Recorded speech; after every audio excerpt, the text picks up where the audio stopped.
രാജാക്കന്മാരെ മനസ്സിലാക്കുവിൻ, ഭൂപാലകരെ ശ്രദ്ധിക്കുവിൻ. അനേക സഹസ്രങ്ങളെ ഭരിക്കുകയും അനേക ജനതകളുടെ മേലുള്ള ആധിപത്യത്തിൽ അഹങ്കരിക്കുകയും ചെയ്യുന്നവരെ ശ്രവിക്കുവിൻ. നിങ്ങളുടെ സാമ്രാജ്യം കർത്താവിൽ നിന്ന് ലഭിച്ചതാണ്. അധീശത്വം അത്യുന്നതത്തിൽ നിന്നുള്ളതാണ്. അവിടുന്ന് നിങ്ങളുടെ പ്രവർത്തികൾ പരിശോധിക്കും, ഉദ്ദേശങ്ങൾ വിചാരണ ചെയ്യും.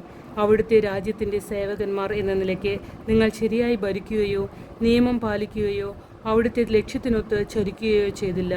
അതിനാൽ അവിടുന്ന് നിങ്ങളുടെ നേരെ അതിവേഗം അത്യുഗ്രനായി വരും. ഉന്നത സ്ഥാനം വഹിക്കുന്നവർക്ക് കഠിന ശിക്ഷയുണ്ടാകും.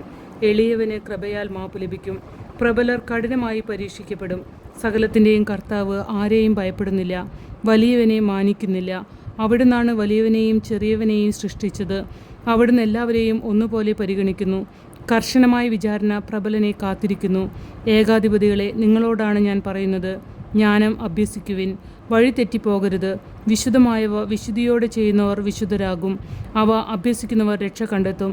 എൻ്റെ വചനങ്ങളിൽ അഭിലാഷമർപ്പിക്കുന്നവൻ അവയോട് തീവ്ര അഭിനിവേശം കാണിക്കുവിൻ. നിങ്ങൾക്ക് ജ്ഞാനം ലഭിക്കും. തേജസ്സുറ്റതാണ് ജ്ഞാനം, അത് മങ്ങിപ്പോവുകയില്ല. ജ്ഞാനത്തെ സ്നേഹിക്കുന്നവർ നിഷ്പ്രയാസം അവളെ തിരിച്ചറിയുന്നു. അവളെ തേടുന്നവർ കണ്ടെത്തുന്നു. തന്നെ അഭിലഷിക്കുന്നവർക്ക് വെളിപ്പെടാൻ അവൾ തിടുക്കം കൂട്ടുന്നു.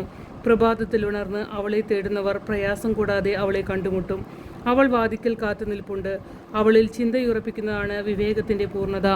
അവളുടെ കാര്യത്തിൽ ജാഗ്രതയുള്ളവൻ ദുഃഖവിമുക്തനാകും. യോഗ്യതയുള്ളവരെ ജ്ഞാനം അന്വേഷിച്ചു ചെല്ലുന്നു. അവരുടെ ചിന്തകളിലും പാതകളിലും അവൾ കനിവോടെ പ്രത്യക്ഷപ്പെടുന്നു.